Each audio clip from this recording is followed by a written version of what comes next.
Hello guys, അപ്പോൾ ഞാൻ ഇന്നലെ ഒരു വീഡിയോ ഇട്ടായിരുന്നു. അതിൻ്റെ ഡീറ്റെയിൽഡ് റെസിപ്പിയാണിത്.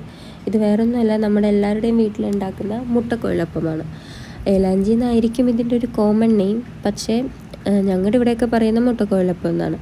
അപ്പോൾ ഇതുണ്ടാക്കാൻ വളരെ ഈസിയാണ്. പിന്നെ അതിൻ്റെ ഒരു ഹെൽത്തി വേർഷനാണ് ഞാനിവിടെ ചെയ്തിരിക്കുന്നത്. ഹെൽത്തി ആണോ എന്ന് ചോദിച്ചാൽ അത്രയ്ക്ക് ഹെൽത്തി അല്ല, കാരണം ഞാൻ ഇതിൽ കുറച്ച് ഷുഗർ ആഡ് ചെയ്തിട്ടുണ്ട്. നമുക്ക് എല്ലാവർക്കും അറിയാം ഷുഗർ എത്രത്തോളം വില്ലനാണെന്നുള്ള കാര്യം. അപ്പോൾ ഷുഗർ ഇല്ലാതെ ഇത് ഉണ്ടാക്കാൻ പറ്റിയാൽ അതൊരു സക്സസ് ആയിരിക്കും.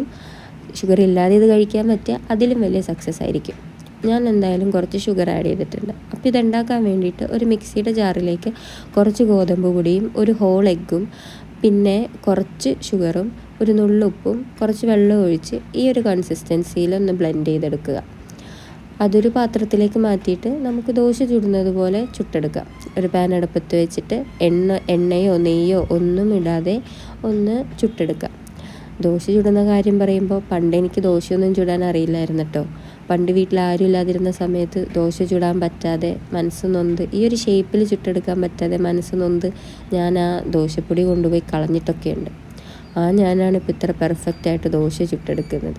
പിന്നെ ഇത് ഗോതമ്പ് പൊടിയിൽ ചുട്ടത് കൊണ്ടാണെന്ന് തോന്നുന്നു ഇതിനൊരു ഗോൾഡൻ ബ്രൗൺ കളറും നല്ലൊരു ക്രിസ്പി ടെക്സ്ചറും ഒക്കെ ആയിരുന്നു, ഒരു വേഫർ റോളൊക്കെ പോലെ.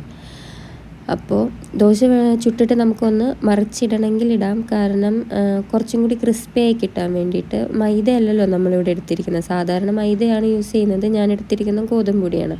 അപ്പോൾ ഇത് കുറച്ചും കൂടി ക്രിസ്പി ആവും. അതിന് വേണ്ടിയിട്ട് വേണമെങ്കിൽ ഒന്ന് മറിച്ചിട്ട് കൊടുക്കുക, ഇല്ലെങ്കിലും കുഴപ്പമില്ല. അത് നല്ലൊരു ഇതിൽ വെന്തിട്ട് തന്നെയാണ് വരുന്നത്, മറിച്ചിട്ടില്ലെങ്കിലും. ഇനി നമുക്ക് ഇതിൻ്റെ ഉള്ളിലേക്കുള്ള ഫില്ലിങ് റെഡിയാക്കാം. ഫില്ലിങ് റെഡിയാക്കാനായിട്ട് നമുക്ക് വേണ്ടത് തേങ്ങ ചിരണ്ടിയതും കുറച്ച് ഷുഗറും വെള്ളവും മാത്രമാണ്. ബേസിക് ഒരു ഫില്ലിംഗ് ആണ്. അപ്പോൾ അതിന് വേണ്ടിയിട്ട് പാൻ അടുപ്പത്ത് വെച്ച് കുറച്ച് വെള്ളം ഒഴിച്ച് കൊടുക്കുക. അതിലേക്ക് കുറച്ച് ഷുഗർ ഇട്ട് കൊടുക്കുക. അതൊന്ന് മെൽറ്റായി വരുമ്പോഴേക്ക് അതിലേക്ക് കുറച്ച് തേങ്ങ ചിരണ്ടിയതും കൂടി ആഡ് ചെയ്ത് കൊടുക്കുക. പിന്നെ ഇതിന് ഫ്ലേവറിന് വേണ്ടിയിട്ട് ഏലക്ക പൊടിച്ചത് വേണമെങ്കിൽ ഇട്ട് കൊടുക്കാം. ഞാൻ ഇട്ടിട്ടില്ല, എനിക്കതിൻ്റെ ഫ്ലേവർ അത്രയ്ക്ക് ഇഷ്ടമല്ലാത്തത് കൊണ്ട്. പിന്നെ വേണമെങ്കിൽ നെയ്യിൽ വറുത്ത അണ്ടിപ്പരിപ്പോ കിസ്മിസോ എന്തെങ്കിലുമൊക്കെ ഉണ്ടെങ്കിൽ ഇട്ട് കൊടുക്കാം. ഞാനൊന്നും ചെയ്തിട്ടില്ല. പിന്നെ ഇത് ദോശ എടുത്ത് വെച്ചിട്ട് അതിലേക്ക് ഇത് ഫില്ലിങ് ഇട്ടിട്ടൊന്ന് റോൾ ചെയ്ത് കൊടുക്കാം. വളരെ സാറ്റിസ്ഫൈങ് ആയിട്ടുള്ളൊരു പ്രോസസ്സായിരുന്നു ഈ റോളിംഗ് ഒക്കെ.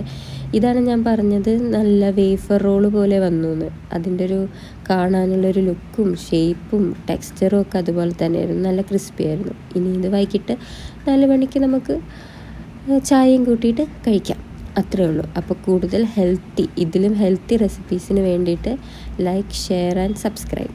അപ്പോൾ ഓക്കെ, ബൈ.